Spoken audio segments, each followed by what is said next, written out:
minute. What's that sound? No! Hi! No! And the mystery is... Please! Oh, no, not the beast! Not the beast! Ah!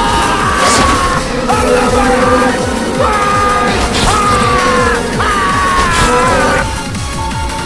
Oh no! Someone's in trouble! I'll save you!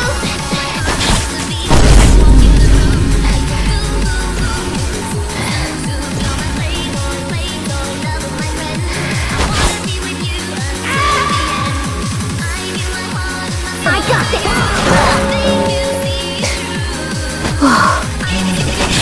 Whoa, whoa, whoa, whoa, whoa, whoa, whoa, whoa, hey, hey, hey, hey, hey, hey!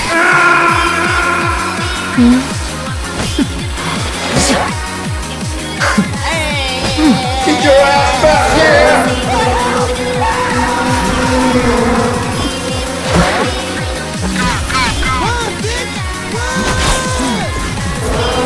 Get this shit off me!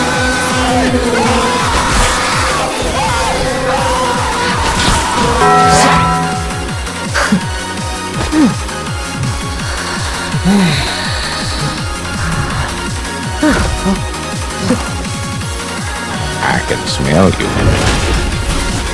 Nothing personal, kid.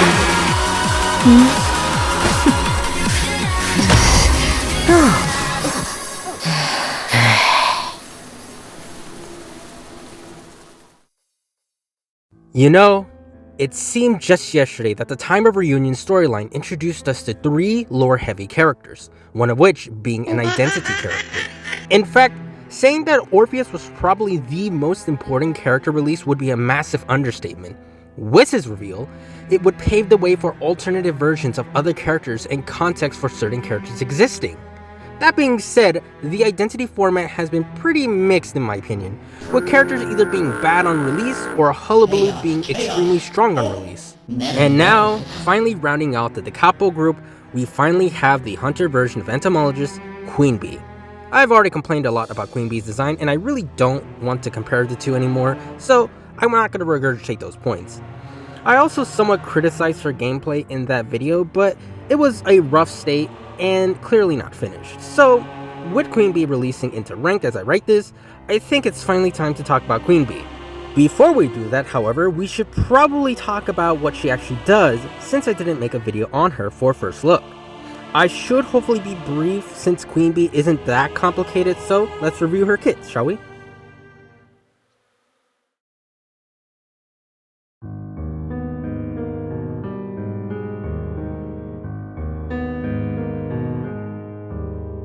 Electro, he speaks with grace. Really monologue confess. Inside flows like honey sweet, draws me to his silent pool. Man, it's been a while since I've done one of these. I should probably put a break on new character releases in order to cover old characters again. Regardless, let's just jump into Queen Bee now, shall we? As usual, we will be covering the most up-to-date kit based on when I wrote this, which would be December 8th, 2025, and cover all of her abilities in order. Queen Bee is a chase-style hunter with a potent chase power while also being lethal in camping situations. Queen Bee will have a swarm of insects that she can send onto the field or recall to her current position. Queen Bee can control the swarm by using this button, dragging it to summon and move the bees, and tapping the button to recall the bees. While on the field, but not commanded by Queen Bee, they don't have any effect on the survivors or Queen Bee. However, if Queen Bee is commanding the swarm and they touch a survivor while moving, the Queen Bee will gain 12 energy and move 15% faster for 2 seconds. While the swarm can affect multiple survivors at once, they can only affect a survivor once every second. This form is known as predatory state, and the swarm being on the field, not being controlled by Queen Bee, is called dormant state. I forgot to mention these while describing these two states, so I'm saying this now as to not cause confusion. Finally, synergy state happens when the swarm is recalled and Captain Queen Bee. While the swarm is recalled, you will notice these giant wings on her back. While in this state, Queen Bee's interaction speed will be increased by 10%. It says it only affects vaulting speed, but vaulting speed changes also affect pallet speeds for some reason, so it's just interaction speeds. Now that we talked about her passive, let's go over to her actual abilities, starting with Presence 0.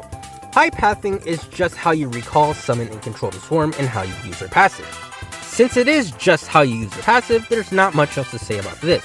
Stingers, on the other hand, is a very important ability with a lot to talk about. If you have 35 energy collected, you can press the Stinger ability to fire a Stinger. It will have a slight delay before firing at a fast speed, which will deal chip damage if it hits a survivor. This ability has no cooldown and the only limit is your energy bar, which has a maximum of 100 energy. A couple of key things to note. First, it works similarly to Batter's Cricket Bat when you use the ability. It will always go from the right before going straight. This means that if your right side is too close to a wall or an obstacle, the Stinger could be blocked by said obstacle. It could also mean that you must adjust your aim to compensate since it doesn't exactly fire straight. Second, when compared to Ripper's Mini Fog Blade, it is a much faster ability with more opportunities to hit said ability, with the drawback of being unable to go through obstacles. It can also travel map wide like Fog Blade, but its aim isn't as reliable as Fog Blade, so keep that in mind. Finally, out of all the projectiles in the game, Queen Bee's Stinger is the highest out of them all.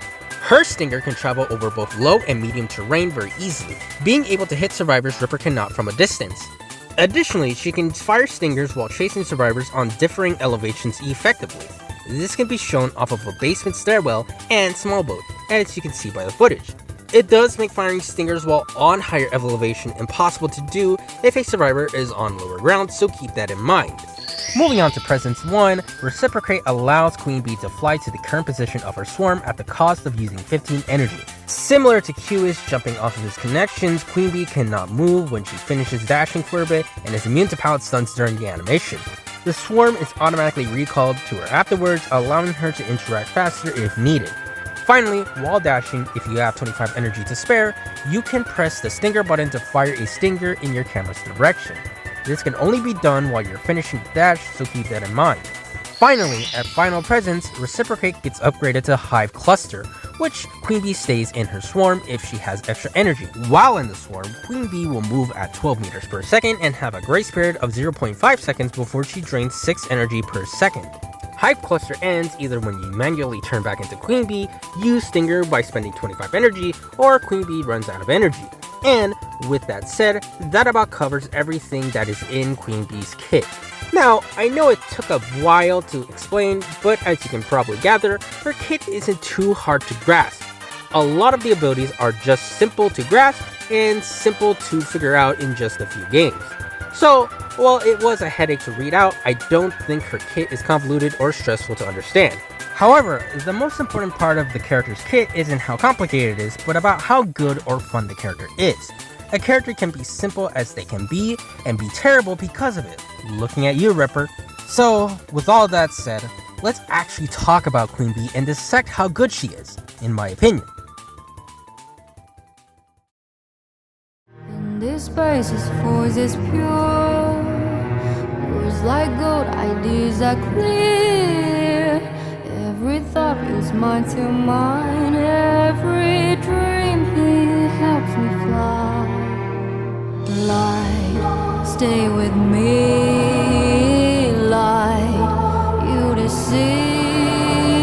Light, doors not closed. Light, drink this post. My feelings on Queen Bee are complicated, to say the least. In my opinion, the best way to describe Queen Bee is that she reminds me of my grades in intermediate school, which is a lot of high highs and low lows. And unfortunately, just like intermediate school, while my highs were pretty high, the lows felt like rock bottom in my opinion. However, before we go down a negative road, let's start off with the positives, because I do feel like Queen Bee has potential of being an incredibly strong hunter. For starters, I actually am pleasantly surprised with how good Queen Bee can be in chase. When I first saw her final trailer, I honestly was scared that she wouldn't be that good because of her abilities. With so many survivors having mobility and buffed abilities, I was worried she would have no way to keep up with survivors and struggle a ton. However, her abilities are actually really good at dealing with both transition and tight kiting.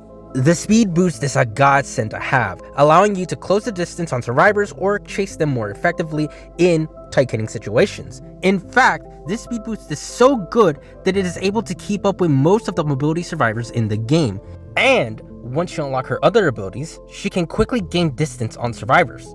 Her chip damage is also extremely good as it forces survivors to dodge them and potentially put them out of position. If they don't dodge it, then you can effectively burst the survivor down using her chip damage. Since they can go over medium terrain as well, you can use the chips in far more areas and catch survivors off guard with them. Additionally, other than a slight delay, the stingers move really fast, which make it difficult to dodge it if you notice them too late. It can also be used to disrupt harassers and rescuers if you're able to land a stinger on them, making them less likely to go help or risk going down just by your chip damage. It can also be used to burst certain survivor abilities, such as Entomologist's Bees or Journalist's or Fail. There's just so much utility used for stingers and the speed boost for chase that it makes her really strong in comparison to some other hunters. It's also extremely easy to get the speed boost and energy for the stingers as well, as all you need to do is consistently keep the swarm on top of the survivor in order to benefit. Queen Bee basically has the potential to end chases in seconds depending on how you use her abilities, which can be a massive boon for her. Her final presence is also good for either map traversal or closing the distance on survivors due to its high speed.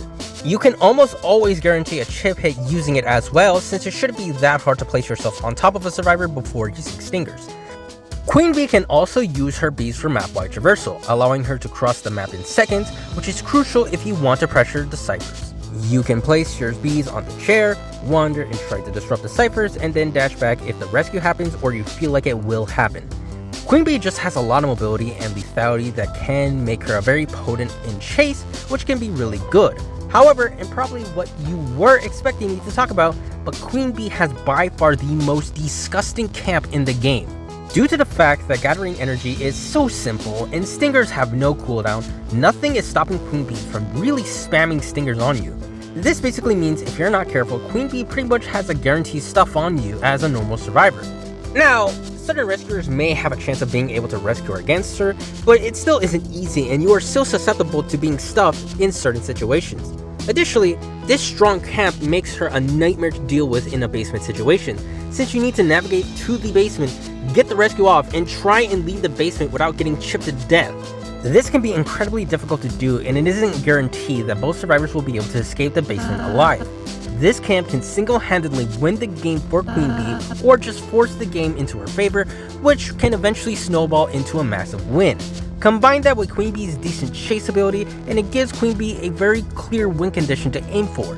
If you manage to pull it off, Queen Bee can be a monster to deal with, being able to dismantle teams in seconds and win games with barely a sweat. However, I'm sure you've noticed by now that whenever I talk about Queen Bee's strengths and win conditions, I always have to emphasize this is if she can pull it off. That's where her weaknesses really begin to rear their ugly heads, because if unable to land her chip or capitalize on early downs, Queen Bee can really struggle as a hunter. Starting off with a drawback that cannot be controlled by the players themselves, Queen Bee is an incredibly ping-dependent hunter on how well she can perform. For context, the test server is located in China, so you'll always get yellow to red ping while playing on it. Why am I mentioning this? Well, take a look at the speed boost Queen Bee gets from the swarm. Pretty fast, consistent, and allows you to catch up to survivors quickly and tight kite effectively. Now take a look at what happens when I use the speed boost on a test server with yellow ping. Notice how it looks sluggish, slow, like the speed boost was barely affecting me in any way. As a Queen Bee player, you need that speed boost to be 100% effective when you're chasing a survivor. It's really the only way for you to deal with survivors that are transitioning in high wall areas or are in situations where you cannot use your stingers. Because of that, having the speed boost be nerfed because your internet is kinda bad that day is really bad and can ultimately cause you to lose your matches. Moving on to things you can control now, the actual swarm can be very clunky to say the least. Now, when you're using her swarm in the open, it controls incredibly smoothly and I had no issues using it consistently. However, it's when you start introducing walls or obstacles into the equation that it gets bad fast. Now, if the kiting area you're dealing with only has 2 walls or are low to mid walls, it isn't that bad to use the swarm in these areas. However, when you add high walls, obstacles, pallets, and windows to the occasion, it makes controlling the swarm extremely difficult. You can't consistently land speed boosts if there's too many things obstructing you, which can make chases feel impossible.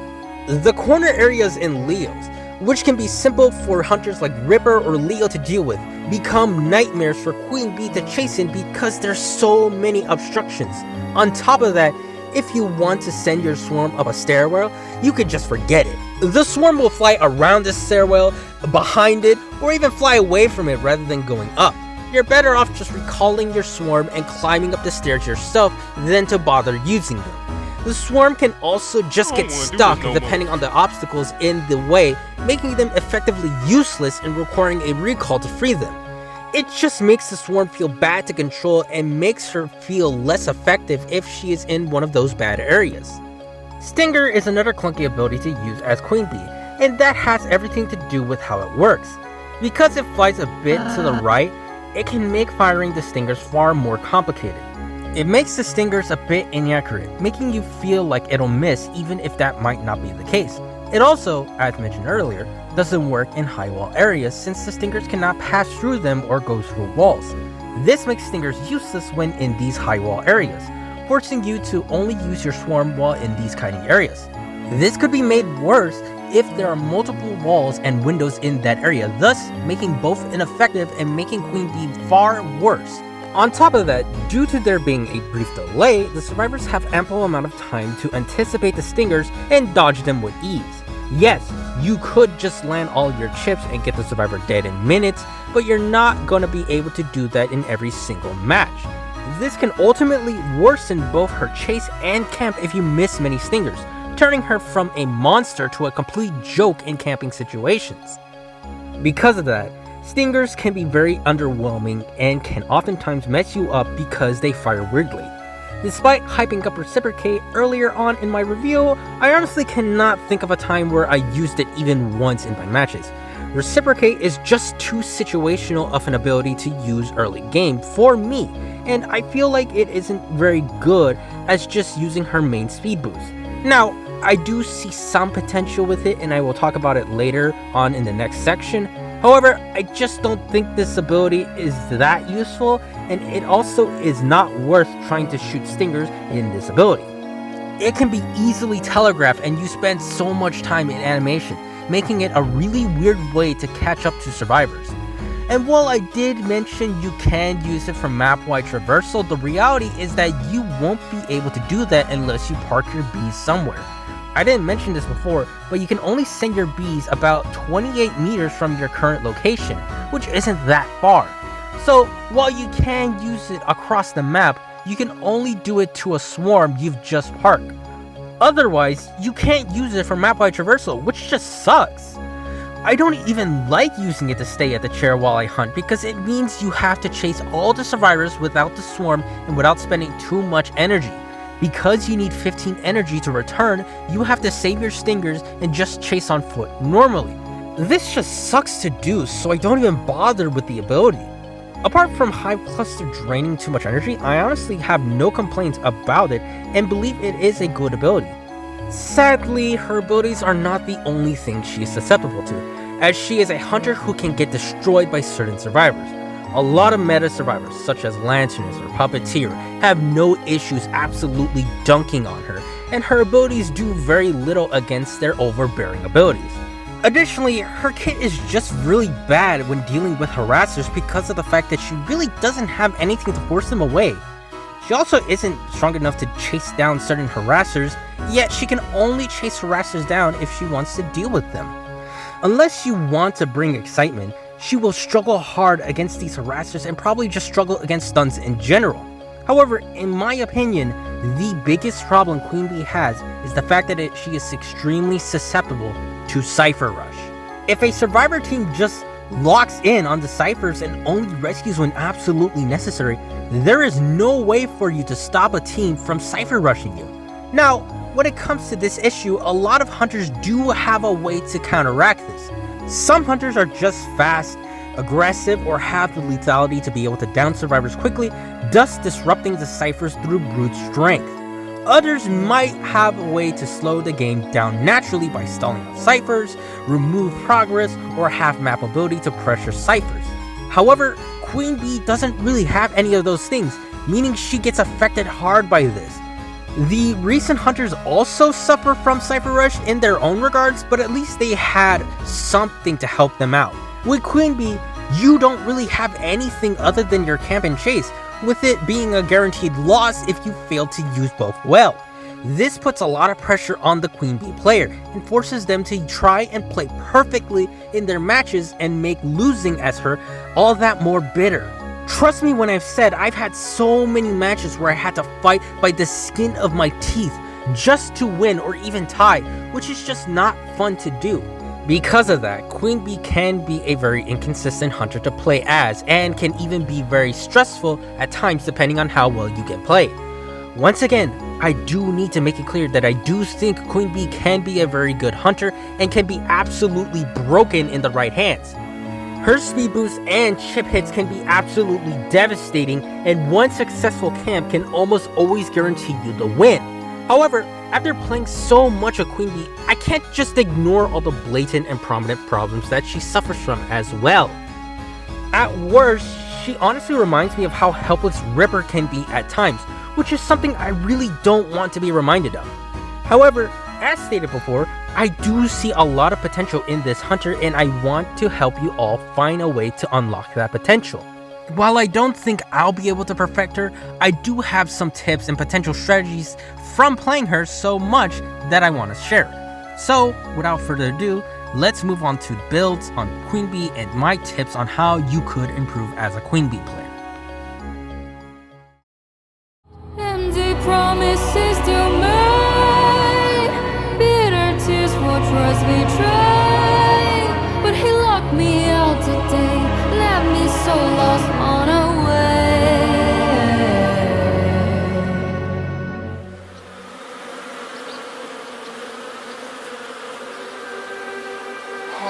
Pain stays so deep, pain cannot sleep. Oh, pain, venom burns, pain, flesh not turn.